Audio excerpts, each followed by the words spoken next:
Well, as usual, let's get into the Sunday morning newspapers. I'm joined now by my former boss, former editor of the Sunday Express, Martin Townsend. He's now a partner at Pagefield, a senior partner at Pagefield. Martin, lovely to see you. I mean, if we'd been working together on this story, my goodness me, you'd dedicate a lot of today's paper to it, and a lot of the Sunday papers have done that. Yes. News of Kate's shock cancer diagnosis. I mean, first of all, how did you react on Friday when she made this quite extraordinary announcement on video? I think, like most people in the country, I was very shocked and very upset by it.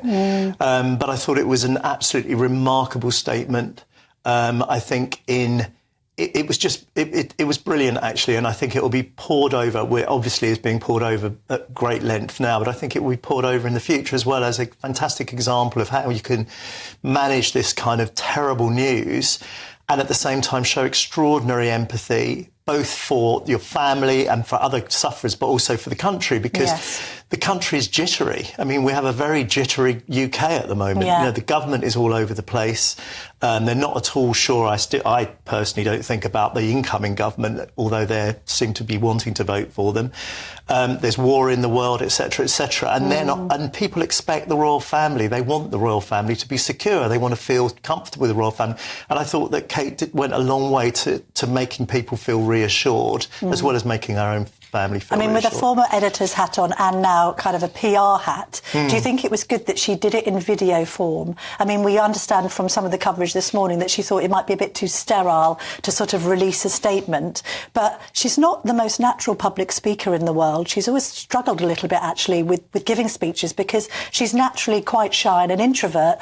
She had a steely determination in that video. I wrote a piece for the Telegraph yesterday where it did remind me a bit of Queen Elizabeth II, you know, sort of trying to reassure the nation by speaking not just as a royal, but obviously as a mum and a wife too. Yes, the famous COVID speech, yes. the We'll Meet Again speech, which was you know, a similar kind of thing.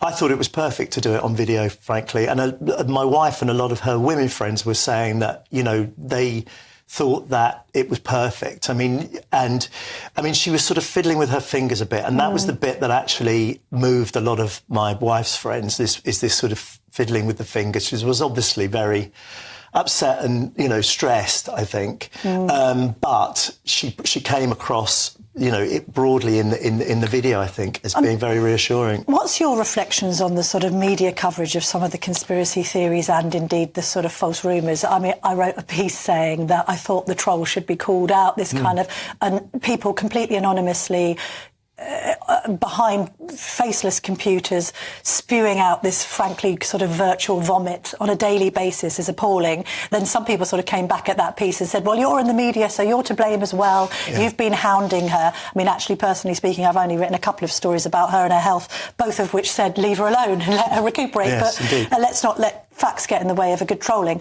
But what do you think? Has the media mishandled it? Has Kensington Palace mishandled it a bit in kind of losing track of the narrative? I think there was a bit of mishandling from the Palace. I think the picture was a mistake in retrospect. I think putting a picture out was a mistake. I think it went out at a time of, you know, maximum sort of speculation on social media. And, you know, it was bound to cause even more problems than it did.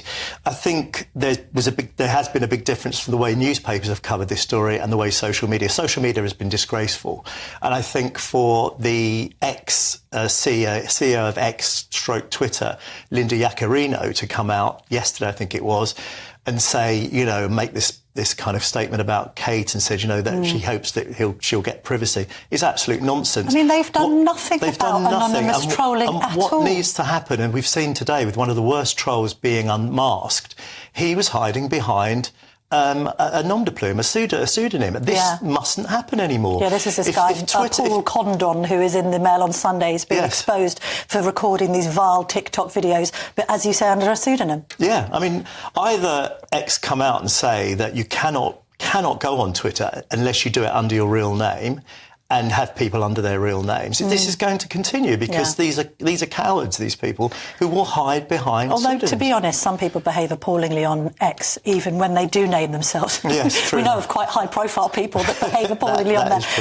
One story that I just noticed in our old paper, the Sunday Express, scientists baffled by the worrying increase in UK cancer diagnoses among the under-50s. I remember doing an interview with some breast cancer specialists at Barts who talked about this, who talked about the fact that they were seeing much younger women in there post-pandemic, maybe because they hadn't got to hospital in time and, you know, the cancer had developed too much because of the lockdown. However, younger people under 50s being diagnosed with cancer more, what do you put that down to?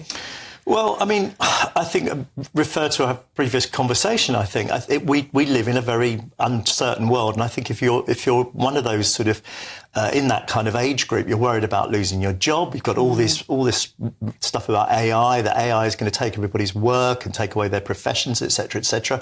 You're worried about your children because the world is so unsafe at the moment. Yeah. You know, stress. I think there is an awful lot of stress around, and I think that is a particularly stressed grouping, and you know, there's not an awful lot of joy out there at the moment, unfortunately. And in the case of the royal family, they couldn't have had a more stressful 3 or 4 years, well, to be honest. it's just been appalling, hasn't it? The Moscow terror attack, obviously it's in all of the newspapers, but because of the Princess of Wales news, it's not being quite as amplified as much as it probably should be. I mean, this is a major terror attack, 133 lives claimed, I think another 150 in hospital.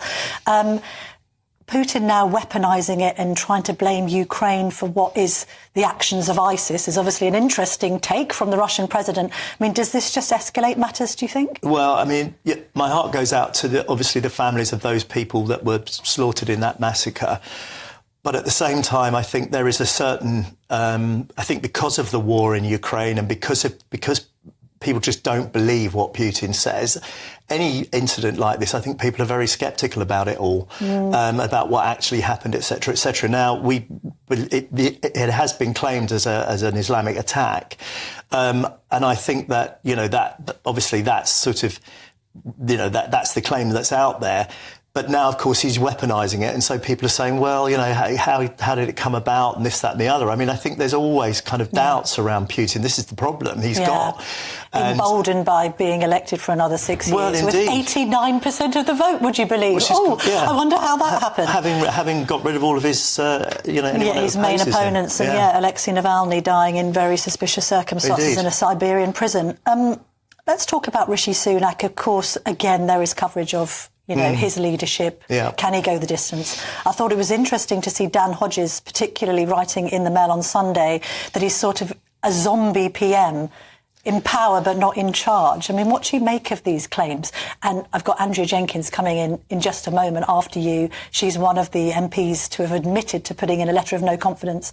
But are they just turkeys voting for Christmas? What's going on here? Well, I mean, to me, it's crazy. I mean, on the one hand, there's an irony, I think, at the centre of all this, which is that they're making these noises because they're worried about the fact that the Tory vote is going down and, you know, the gap between them and Reform has closed. I think it's about 5 points now. The Labour lead keeps increasing. But, of course, it's exactly this chatter about a new leader that's causing people to lose faith with the Tories. Every time somebody comes out and says, let's replace Rishi, that's another 200, 300 votes, I don't know, thousands of votes possibly, that are just lost at that point. So I don't understand that.